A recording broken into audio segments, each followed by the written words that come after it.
Please comment where you are watching in the world. I met Semric through Tinder. His profile didn't stand out much, 3 photos, all selfies, and a bio that said, looking for something really real.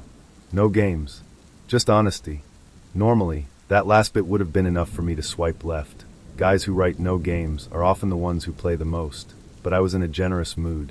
We matched, and he messaged me first. Hi, I love your smile. It feels safe. A little odd, but not terrible. We started chatting. He asked about my job, my favorite films, whether I preferred dogs or cats. Vanilla stuff. He was polite. Not particularly witty or insightful, but kind enough. I wasn't swooning, but I wasn't repulsed either. He suggested grabbing a drink sometime soon, and I said yes. I figured, why not? A casual drink wouldn't kill me. We met on a Thursday night at a quiet little bar tucked between a bookstore and a flower shop. He showed up right on time, wearing a navy sweater and scuffed brown boots. He was shorter than I expected, and his voice was gentler than it had sounded in our messages, almost childlike. He smiled a lot, too much. He hugged me the moment we met. Not a quick, polite hug, a long, lingering one that made me subtly pull back. Wow, he said, holding onto my shoulders. You're even prettier in person. I smiled, murmured a thank you, and signaled toward the bar. We sat and ordered drinks, gin and tonic for me, something herbal for him. I asked about his week. He told me his co-workers were energy vampires, but that he tried to stay positive by listening to meditation tracks during lunch. I nodded politely. He asked about my hobbies, and I mentioned painting and yoga. He said, I love that. You seem very grounded. The conversation was fine. Not electric, but not a disaster. I knew within 20 minutes that there wasn't a spark, but I also knew I'd stay for one drink, be polite, and bow out gracefully. Except Semric had other plans. About halfway through the drink, he reached across the table and touched my hand. I'm really glad I met you, he said softly. I had a feeling about tonight. I smiled awkwardly and gently pulled my hand away. It's nice to meet you too. When I finished my drink, I checked the time and said I needed to head out. Early meeting the next day. No problem, he said. I'll walk you to your car. I tried to decline, but he insisted. I didn't want to make a scene, so I let him.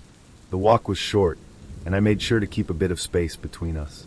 When we reached my car, he stepped closer and said, Would it be too soon to say I feel something here? I blinked. I think it's a little early to tell, but it was nice meeting you. He nodded, eyes wide. Yeah, totally. I get it. I don't meet people like you often. You have a calm energy. It's rare. I gave a small smile, opened my car door, and said, Take care, Semric. He texted me before I even pulled out of the parking lot. Thank you for tonight. I feel lighter now. Then again, 5 minutes later. I'm still smiling. That has to mean something, right? I didn't respond right away. I usually wait until the next day to send a polite, thanks again message if I'm not feeling the connection. But Semric didn't wait. By the time I got home, maybe 30 minutes later, I had 5 more texts. All variations of I really like you. I feel like I can breathe around you. And one that said, I think our souls recognize each other. Did you feel it too? That one made me pause. I typed out a response carefully. Hey, thank you for tonight. You're very kind, but I didn't feel a romantic connection. I wish you the best though. I hit send. No reply. An hour passed. Then 2. At midnight, I got his response. Wow. Okay. I thought you were different. I opened up to you. I don't usually do that. Then, I guess I was wrong. Again. Then, you know what? Forget it. I hope your early meeting goes well. I didn't reply. The next morning, I woke up to a wall of texts, some apologizing, some accusing. I'm sorry. I was just hurt. You led me on. You're like all the others. I'll never understand why women pretend to be nice. We had a moment. I know we did. I blocked his number. I told myself it was over. It wasn't. The following Monday, I walked into work and noticed 2 of my co-workers whispering near the espresso machine. They stopped when I walked by. I brushed it off. But during lunch, my friend Nira slid into the seat across from me and said, Did you go out with someone named Semric? I froze. Why? She looked uncomfortable. He messaged me on Facebook. Said he was your new boyfriend and that you ghosted him after sleeping together.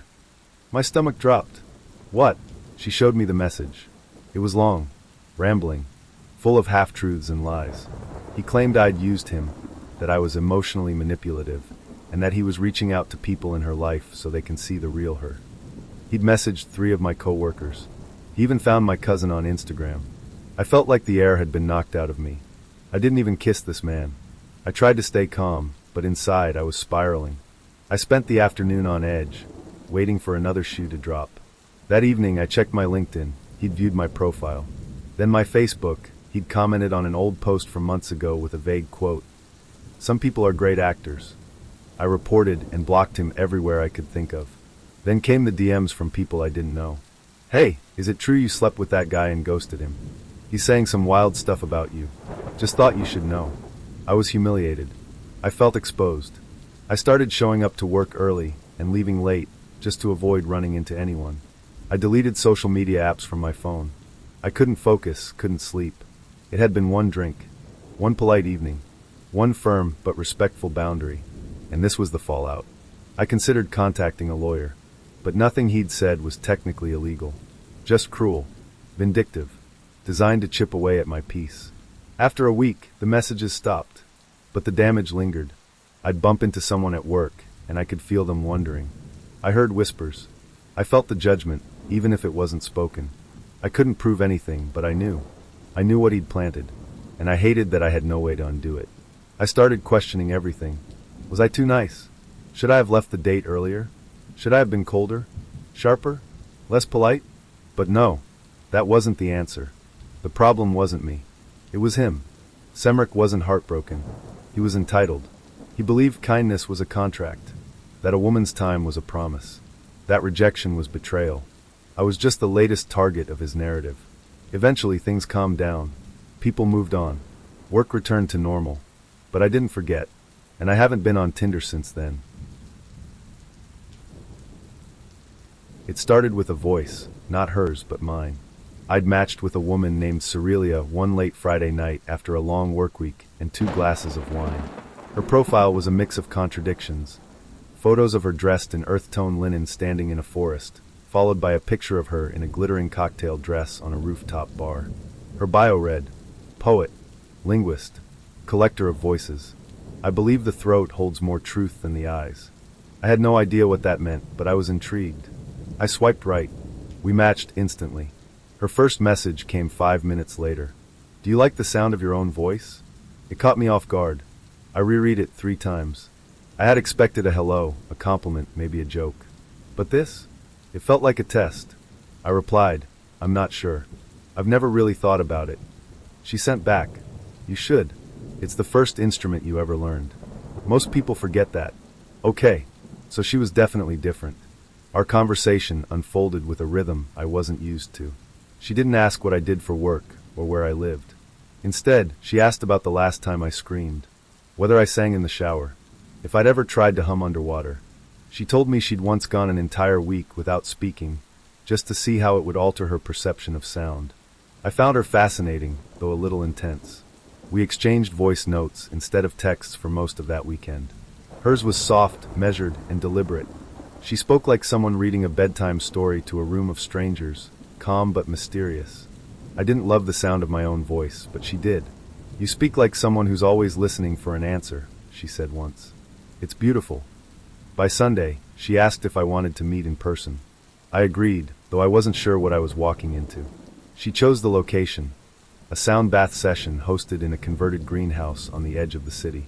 I'd never been to a sound bath before and had to Google it. I figured it would be awkward but interesting. At the very least, I'd have a story to tell.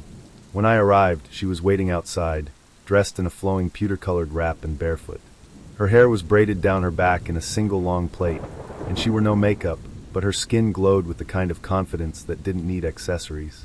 "Hello," she said, smiling. "Hi," I replied, feeling suddenly overdressed in jeans and a button-down. She took my hand without asking and led me inside.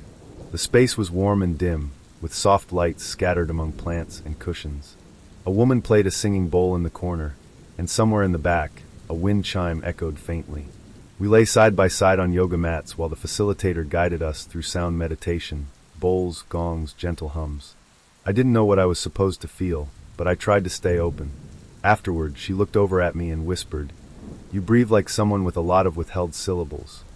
I didn't know how to respond, so I just nodded. We went for tea afterward, and I expected her to ask what I thought about the session, but she didn't. Instead, she asked if I wanted to see her apartment. I paused. It was early in the evening, and I wasn't sure where she wanted things to go. But she didn't seem like someone looking for a hookup. She felt curated, like a performance you didn't interrupt with assumptions. Sure, I said. Her apartment was in a narrow building above a reflexologist studio. The hallway leading to her door was lined with mirrors, and even before she opened the door, I could hear soft chanting coming from inside. She let me in and closed the door behind us. Her apartment was dimly lit, filled with tapestries, candles, and shelves stacked with antique radios, recorders, microphones, and dozens of cassettes labeled in small, neat handwriting. "What is all this?" I asked, stepping carefully around the coiled cords and wooden boxes. "My archive," she said. "I collect voices." I turned toward her. "Voices?" She nodded. "I record people. Not just interviews. I ask them things they don't usually say out loud. Fears. Secrets. Words they've never spoken before. Then I archive them. I listen to them when I write." She gestured toward a small writing desk covered in notebooks and cassette decks. "It helps me understand the human throat," she said. "So much language gets lost in the body." I tried to process that. She walked over to a shelf and pulled out a tape labeled as September 2022. She slid it into a player, pressed play. A man's voice filled the room. Shaky quiet. "I never told anyone. I used to pray to be invisible. Not metaphorically. I really wanted to vanish." She let it play for a minute, then stopped it. "That was a bus driver I met at a retreat," she said. "He let me record him after we shared a meal in silence." I wasn't sure what to say. She looked at me then and asked, "May I record you?" I laughed. "Right now?" She nodded. "Just your voice. Nothing visual. Just a few questions. You don't have to answer anything that makes you uncomfortable." I hesitated. It felt strange. Intimate. But also, I was curious. I'd never been asked to do something like that before. "Okay," I said. She led me to a floor cushion near her desk, lit a candle between us, and took out a small vintage microphone. She pressed record. "What is a sound you miss?" she asked. I thought for a moment. "My grandmother's laugh," I said. It was high-pitched and kind of unfiltered. She used to laugh with her whole face. She nodded. "What's something you've never said out loud before?" I blinked. "That's a big one." "You can pause," she said. "Or skip." I thought hard. Finally, I said, "I'm afraid of becoming ordinary." She didn't react. Just nodded again. She asked 4 more questions. I answered them all. My voice felt strange in the stillness, exposed but held. When she stopped the tape, she smiled. "Thank you." I felt oddly lighter. We didn't kiss. We didn't even hug. I left that night feeling like I'd participated in a ritual I hadn't fully understood. Over the next week, she sent me voice recordings instead of texts. Snippets of poetry. Descriptions of her dreams. Once, a 5-minute track of her whispering names of sea animals in different languages. I wasn't sure what we were building. It didn't feel like dating. It felt like I was slowly being inducted into someone's personal mythology. Date 2 was less of a date and more of a session. She invited me back to her place to explore resonance, whatever that meant. When I arrived, she was wrapping her neck in a long scarf made of copper thread. "I want to try something," she said. "I've been studying how sound moves through the larynx. I want to map yours." Before I could ask what that involved, she handed me a glass of water with flower petals floating in it and told me to hum while sipping.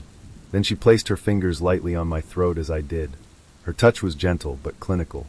"You hold tension here," she murmured. It wasn't sensual. It wasn't romantic. It was anatomical. I began to feel like a specimen. She asked if I'd be willing to undergo a vocal cleanse. A day of silence followed by guided toning exercises. I declined, making up an excuse about work. She seemed disappointed. That night, she played me another tape, this one labeled R, unnamed. It was a woman's voice, sobbing quietly. "I never wanted to be a mother," the voice whispered. "But I did it anyway, and I still feel hollow." I asked her if she got consent for all her recordings. "Always," she said. "I'm not a voyeur. I'm a collector. There's a difference." But I wasn't so sure anymore. As I left that evening, she kissed my cheek and said, "Your voice has layers. I want to hear them all." I didn't return her messages after that. She kept sending voice notes. Some were just ambient sounds, others were whispers of my name. Once she sent me a recording of herself reciting a poem I didn't understand, followed by the sound of her breathing steadily for a full minute. Eventually, I blocked her. I matched with a guy named Jaspin on a Wednesday afternoon during my lunch break. His photos were clean and minimal, one of him standing beside a bicycle on a foggy trail, another of him in a crisp white shirt holding a plant, and the last one was just a close-up of his eye with a reflection of the sky in it. It was a little artsy, a little pretentious, but not in a way that made me roll my eyes. His bio read, "Part-time herbalist, full-time question asker. I believe in rituals, clean eating, and honesty." I hesitated for a second. Something about the phrase part-time herbalist made me think of someone who might try to sell me on essential oils to fix my anxiety. But he was cute, and I was curious, so I swiped right. He matched with me instantly. His first message was, "What's one thing you know you'll never grow tired of?" I appreciated that it wasn't a generic "hey" or "how's your day?" I responded, "Rain." I could listen to it for hours, especially at night. He wrote back, "Same. It's nature's lullaby. Do you listen to it with your window open or closed?" And just like that, we were off.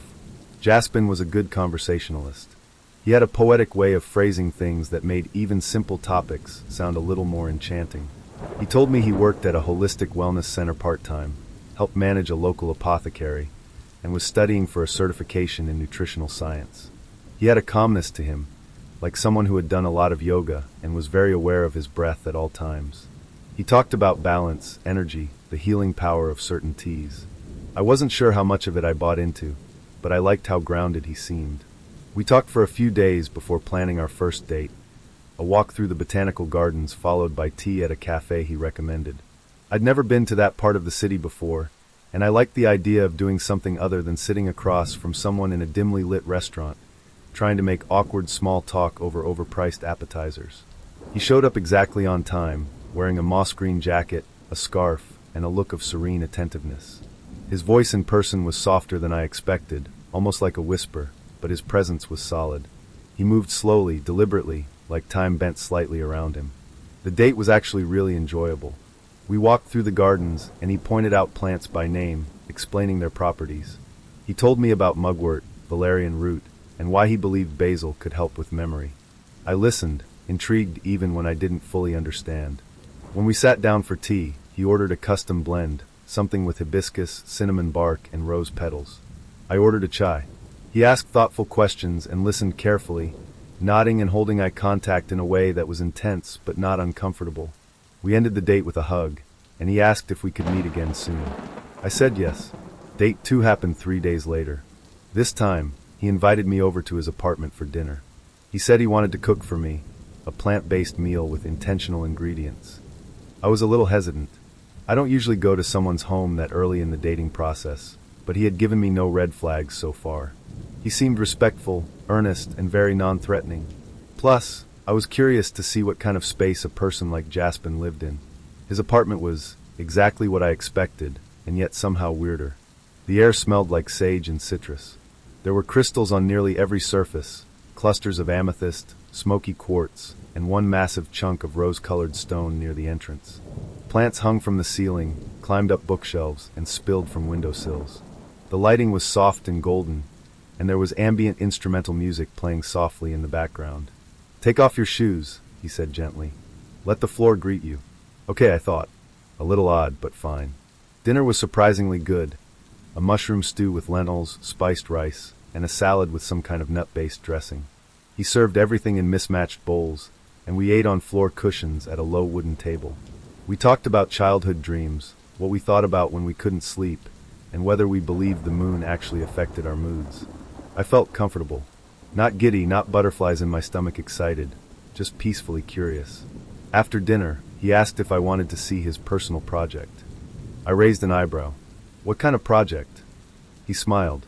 "Something I work on every day. It's a bit unconventional, but it's part of how I track my health." He led me to a small room at the back of the apartment. It looked like a study, part library, part apothecary. Shelves lined with dried herbs, notebooks, and glass jars. He pulled open a drawer in a wooden cabinet and revealed a black leather-bound binder. Inside were neatly arranged plastic sleeves, like the kind used to hold trading cards. Each sleeve contained a small, labeled vial. Each vial was filled with liquid. "This," he said with quiet pride, "is my urine journal." I blinked. "Your what?" "My urine journal," he repeated. "I collect a vial every morning and note its color, consistency, and scent. It's one of the best ways to monitor internal shifts, hydration, nutrient absorption, kidney function. You'd be amazed what your body tells you when you learn to listen." He flipped through several pages, showing me vials of varying shades, pale yellow, amber, one that looked alarmingly dark. "I've been doing this for 2 years," he said. "Every day without fail." I didn't know what to say. My brain was trying to catch up with my eyes. "That's really dedicated," I managed. "It's data," he said earnestly. "Real, personal health data. So many people ignore the signs their body gives them. But I listen." He looked at me then, like he expected admiration. Or maybe awe. I nodded slowly, trying to keep my face neutral. "That's really something." He smiled and carefully closed the binder, placing it back in the drawer. "I don't show that to everyone," he said. "But you seemed open." I gave a half smile. "Thanks for trusting me with it." We sat in silence for a moment, and I realized I was gripping my knees a little too tightly. Eventually, I stood up and said I should probably get going. He walked me to the door, gave me a long, quiet hug, and said he'd love to see me again. I nodded, smiled, and left. Back in my car, I sat for a while, staring at the steering wheel. I wasn't scared. I didn't think he was dangerous. But I felt unsettled.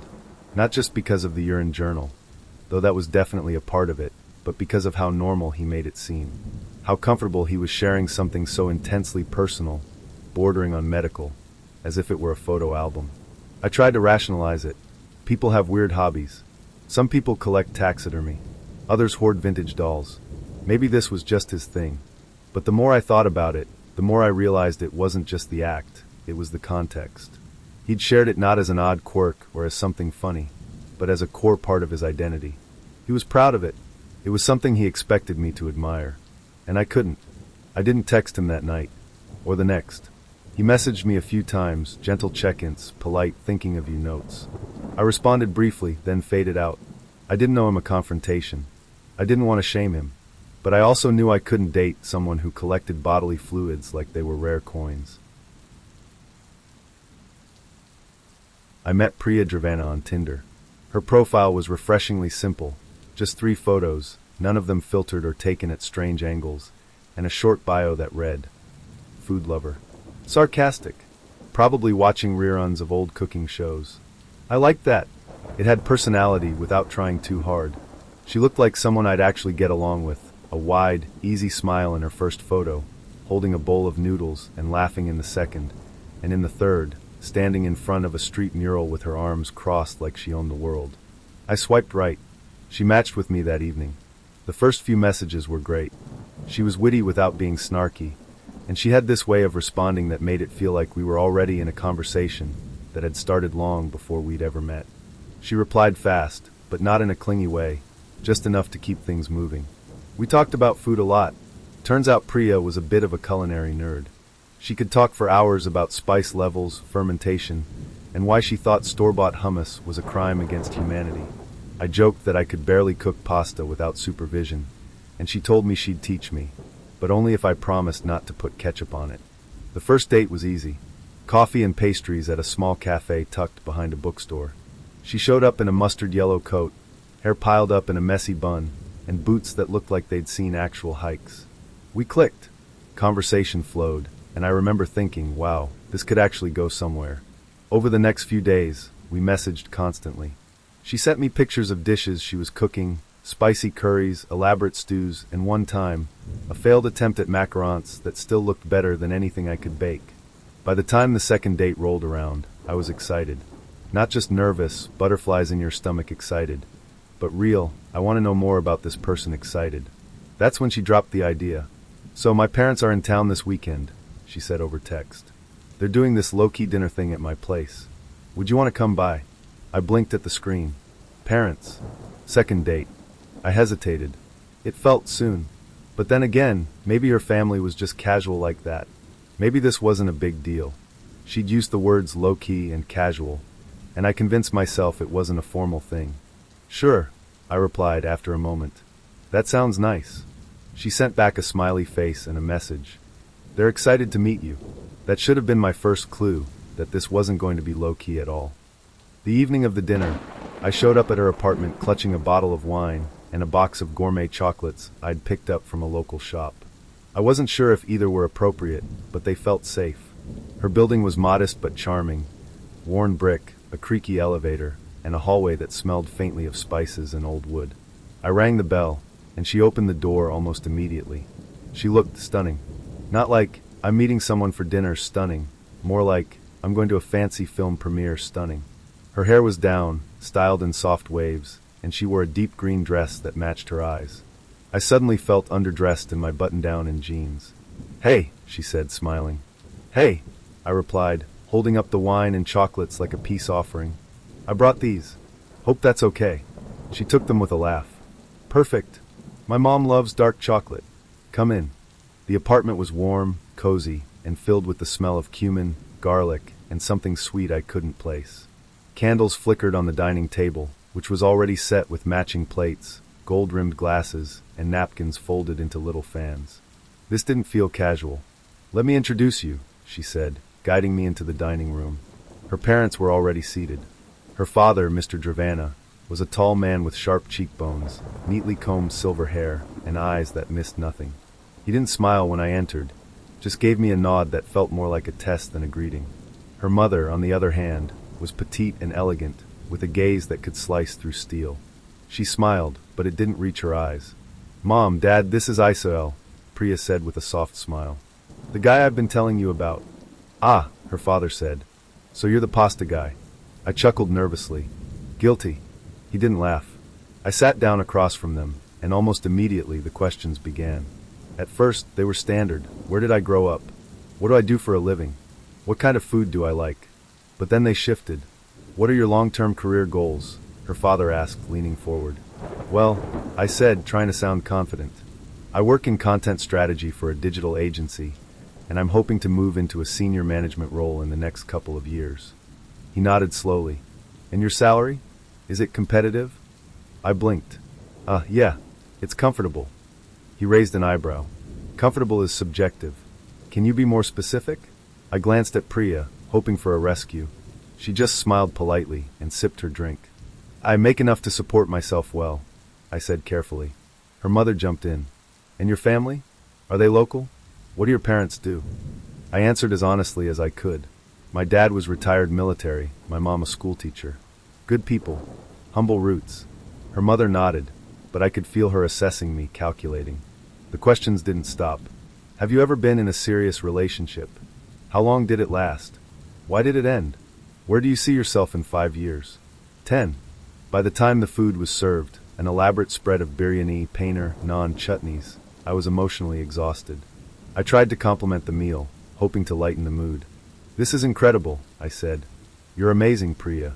"She didn't cook it," her mother said. "I did." I swallowed. "Well, it's delicious. Thank you." As we ate, her father launched into a monologue about responsibility, ambition, and how a man must build a foundation before he invites someone else to stand on it. It wasn't subtle. At one point, he turned to me and said, "Are you prepared to prove yourself worthy of our daughter?" I blinked. I don't think relationships should start with proving worth. I think they grow from understanding and respect. He narrowed his eyes. That's a convenient answer. The rest of the meal was a blur. Her mother asked if I went to therapy. Her father asked if I believed in marriage. They both asked whether I was serious about Priya on the second date. And the entire time, Priya just sat there, smiling, nodding occasionally, not once stepping in. That was what unsettled me the most. I get it, parents can be protective. But this felt like a tribunal, not a dinner. And she didn't offer me a lifeline. Not even a change of subject. After dessert, which I barely tasted, her mother finally smiled and said, "We're just making sure you're serious. Our daughter is not someone who settles." I nodded politely, thanked them for the meal, and stood up to leave.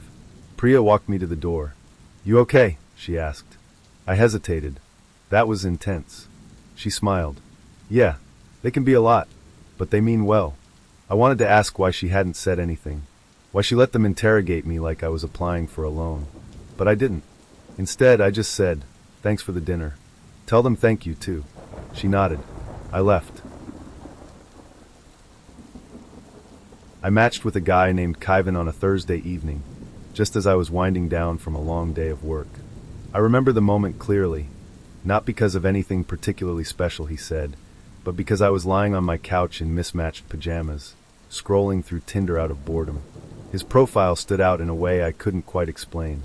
He had a polished look, crisp photos taken in front of luxury cars, sleek outfits, and a bio that read, "Only interested in people who know quality when they see it." Now, I know what you're thinking. Red flag, right? But at the time, it didn't hit me that way. I thought maybe he was just into fashion. Some people have a thing for nice clothes. I figured I'd give him a shot. I swiped right. He matched with me instantly. Within minutes, he messaged, "Hey, you have a confident look. I like that." It was simple, but something about his tone drew me in. We started chatting, and it wasn't long before the conversation turned surprisingly easy. He was funny in a dry, sarcastic sort of way. We talked about movies, mutual pet peeves. He couldn't stand people who chewed with their mouths open. I had an irrational hatred for tangled headphone cords and weekend plans. Honestly, I was impressed.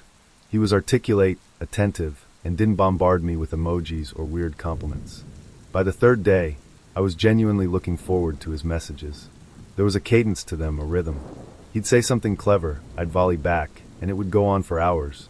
Then, on a quiet Sunday night, things took a strange turn. We were talking about travel, and I mentioned how I love exploring places that aren't on the usual tourist maps. He replied with something like, "As long as there's a 5-star hotel involved, I'm in." I laughed, assuming he was joking. But then he asked, "You into brands?" I paused. I didn't really know how to answer. Did he mean clothing brands? Food? Maybe he was trying to break into a deeper conversation about consumer culture or something.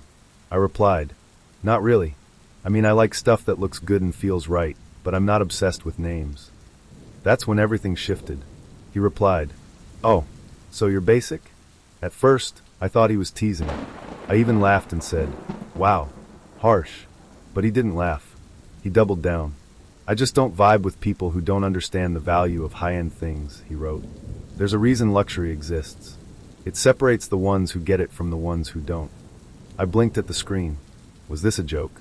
"Are you serious?" I typed back, "Dead serious. People who aren't into brands usually don't have aspirations. They're stuck in a comfort zone. They lack vision."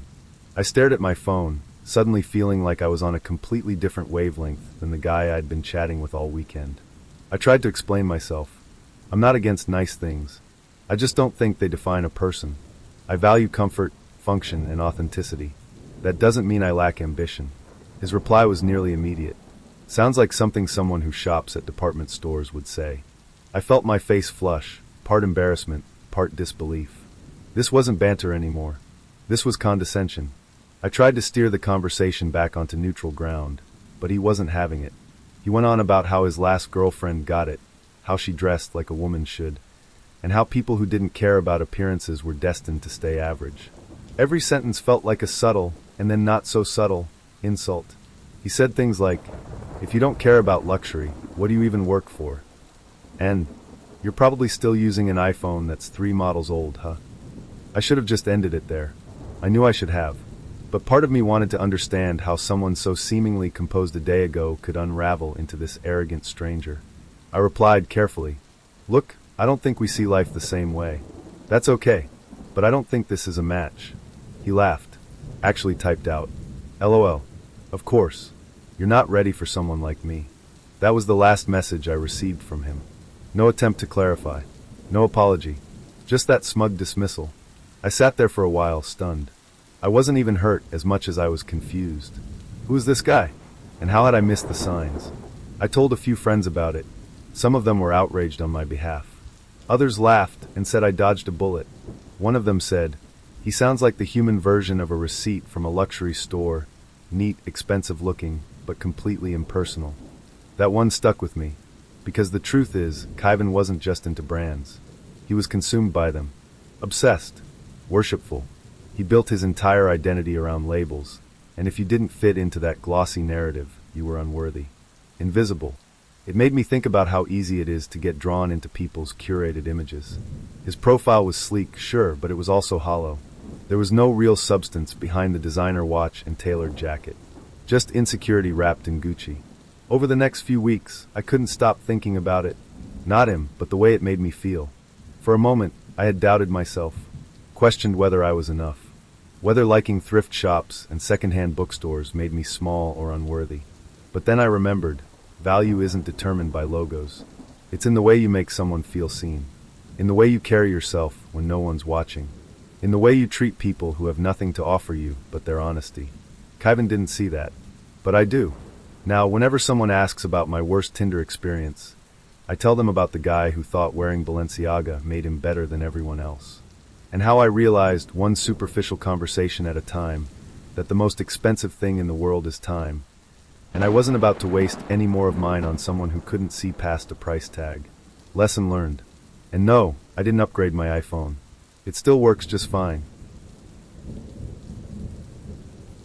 I've never been someone who believes in love at first swipe. Tinder, to me, was always more of a late-night amusement, a way to scroll through faces and bios while half-watching Netflix. I'd had a few decent conversations, 1 or 2 awkward coffee dates, and plenty of ghosting experiences. So when I matched with someone named Elziva on a Tuesday night, I wasn't expecting anything out of the ordinary. Her profile was simple, 3 photos, no filters, and a short bio. Books. Bad jokes. Coffee over cocktails. There was something understated about her that caught my eye. She wasn't trying too hard to be anyone she wasn't. Her smile was soft but confident, and there was this intelligence in her eyes that intrigued me. I typed out a message. Books, huh? All right. Jane Eyre or The Hunger Games. A moment later, I got a response. Plot twist, I've read both. But I'd still choose Jane Eyre. Charlotte Bronte knew what was up. And just like that, it started. We talked that night for hours. Not just about books, but music, food, old cartoons, weird childhood fears. Hers was mannequins, mine escalators, and how we both thought grocery stores were the most oddly comforting places on earth. Over the next few days, our chats became part of my daily rhythm. I'd wake up to a good morning text from her, often with a pun or a meme attached. I found myself smiling at my phone more than I had in a long time. She was clever, kind, and genuinely funny in a way that didn't feel forced. There was warmth behind her words. She asked about my job, my family, my hobbies, and actually listened when I answered. One night, we were talking about bucket list travel destinations when she paused for a moment in the chat. There's something I haven't told you yet, she wrote. I stared at the message, waiting for more. A dozen possibilities flashed through my head. Was she married? Was she secretly living in another country? Did she have a secret child? But then she followed it up with, I'm not ready to share it just yet, but I will. Soon. I didn't push her. I just replied, okay, when you're ready. And that was that. We kept talking every day after that. The conversation never lost its spark. She told me about her dream of opening a book cafe, how she once tried to make sourdough bread and ended up with something that looked like volcanic rock, and how she cried watching a Pixar short called Bow. I told her about my failed attempt to learn guitar, my weird obsession with documentaries about cults, and how I once accidentally waved at someone who was waving at the person behind me and nearly died of embarrassment. 2 weeks in, we met in person. It was a sunny Saturday afternoon. We chose a cozy, locally owned coffee shop downtown, the Velvet Bean. I got there first and tried not to look nervous, sipping on a cappuccino and pretending to read the menu like I hadn't already memorized it. When she walked in, I recognized her immediately. She looked just like her photos, but more alive. Her dark brown hair was tied back in a loose bun, a few strands framing her face. She wore a long mustard-colored coat over a gray sweater and carried a canvas tote bag with a small embroidered fox on it. But what struck me most was her presence. She had an energy about her, calm, open, grounded. Hey, she said, smiling. Hey, I replied, standing up and suddenly forgetting how to use my arms. We ordered drinks and found a quiet table in the corner. Conversation in person was just as easy as it had been over text. We talked for nearly 3 hours, barely noticing the time pass. There was no awkwardness, no forced small talk. It felt like we were already friends, maybe even more than that. As we parted ways, she hugged me. Not one of those quick, polite hugs, but the kind that lingers just long enough to make your chest tighten. I had a really great time, she said. Me too, I replied, and meant it. Over the next few weeks, we saw each other regularly. Coffee dates turned into dinner dates. We walked through bookstores, sat on park benches, and once, impulsively, drove to a nearby town just to try a pie place she'd read about online. The pie was average, but the day was perfect. The more time I spent with her, the more I felt drawn in. Elziva was thoughtful in ways that surprised me. She'd remember the name of my coworker who annoyed me, or send me a playlist when I said I'd had a rough day. She'd laugh at my dumbest jokes and once told me that my laugh sounded like a rusty bicycle bell. And somehow, that made me like her even more. But that something she hadn't told me still lingered in the back of my mind. I didn't bring it up. I figured she'd share when she was ready. Then came our 5th date. We met at a quiet Italian restaurant tucked away on a side street. Soft lighting, wine glasses that caught the candlelight just right. It felt like a scene out of a romantic movie. But something was different. She was quieter that night. Smiling, yes, but her eyes looked like they were carrying something heavy. I noticed she pushed her pasta around more than she ate it. Conversation was slower, more cautious. Halfway through dinner, she set her fork down and took a deep breath. "There's something I need to tell you," she said. My heart picked up speed. "I remember you mentioned that a few weeks ago." She nodded. "I've been trying to find the right time, but I realized there might never be a perfect moment." She paused, then looked me directly in the eyes. "I'm transgender." Silence. It wasn't an uncomfortable silence, exactly, but it was heavy, like we'd both stepped into a space where everything felt suddenly different. I didn't know what to say, not because I was upset or angry, just surprised. Not once had it occurred to me. She had never hinted at it. She had simply been Elziva. She watched my face closely, waiting. I finally said, "Okay." "Okay," she echoed cautiously. "I mean, thank you for telling me. I'm just processing." "That's fair," she said softly. "It's a lot." She went on to explain how she had transitioned years ago, how she'd faced rejection, confusion, and fear. How she didn't tell people right away because she wanted to be seen as her whole self, not defined by one detail. "I didn't want to lie to you," she said, "but I also didn't want to lead with it. I wanted us to be real first. And we were real. That was what made it harder." I sat there, staring into my untouched glass of wine, trying to organize my thoughts. I wasn't angry. I didn't feel betrayed. But I was overwhelmed. "Is it okay?" she asked quietly, her voice almost trembling. I looked up at her. "I don't know. It's not that I have an issue with it. I just never imagined myself in this situation. It's new territory for me." She nodded, as if she'd heard that before. "I get that," she said, "and I'm not asking you to have all the answers. I just needed to be honest." The rest of the night passed in a quiet blur. We finished our meals half-heartedly, exchanged polite smiles, and walked outside together. I hugged her goodbye, but it felt different, less certain. On the drive home, my mind was a storm. I replayed our conversations, our laughter, the way she looked at me, everything. I knew I still liked her, but I also knew this wasn't a decision I could make lightly. Over the next few days, we texted, but it wasn't the same. The rhythm was off. The ease had been replaced by caution, like we were both afraid of saying the wrong thing. She was patient, didn't press me, didn't guilt me, but I could sense she was hoping I'd come around. And I wanted to, but deep down I realized something. I wasn't ready. Not because she was transgender, but because of everything that came with it. The stares, the questions, the judgments from people who wouldn't understand. The strength it would take to stand beside her in a world that could be cruel. I respected her deeply, but I wasn't sure I had that strength. After a few awkward conversations, I told her the truth. "You deserve someone who can meet you where you are," I said. "And I don't think I'm that person right now." She didn't cry. She didn't yell. She just nodded and said, "Thank you for being honest." That was the last time we spoke.